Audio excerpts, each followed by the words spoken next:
হবে কিনা? উত্তর হলো, শুধু ফরজ পড়লে ওয়াক্তের দায়িত্বটা আদায় হবে। জোহরের ফরজটা পড়লেন, জোহরের ওয়াক্তের দায়িত্ব আদায় হলো, কিন্তু এটা পরিপূর্ণভাবে হলো না, ত্রুটি থেকে গেল। আপনি তরকারি খাইতে চাইলেন, তাহলে আপনার তরকারি খাইতে হলে সবজি লাগবে কাঁচা, পানি লাগবে, তেল লাগবে, পেঁয়াজ লাগবে, মরিচ লাগবে, লবণ লাগবে, ইত্যাদি ইত্যাদি লাগবে।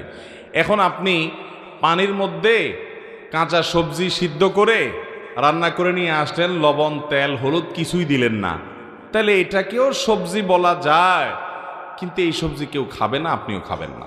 ঠিক না বে ঠিক? 5 ওয়াক্ত ফরজ নামাজ এটা পূর্ণতা পাওয়ার জন্য এর আগে পরে যে সুন্নত নামাজগুলো আছে সেগুলো হলো এরকম। এগুলো ছাড়া ওই নামাজটা হয়ে যাবে, ফরজ আদায় হয়ে যাবে, ওয়াক্তের ফরজ আদায় হয়ে যাবে আলহামদুলিল্লাহ, মাগার আপনার নামাজটা পরিপূর্ণ হলো না। মনে রাখবেন সুন্নত নামাজগুলো কেন, এই যে 5 ওয়াক্ত নামাজের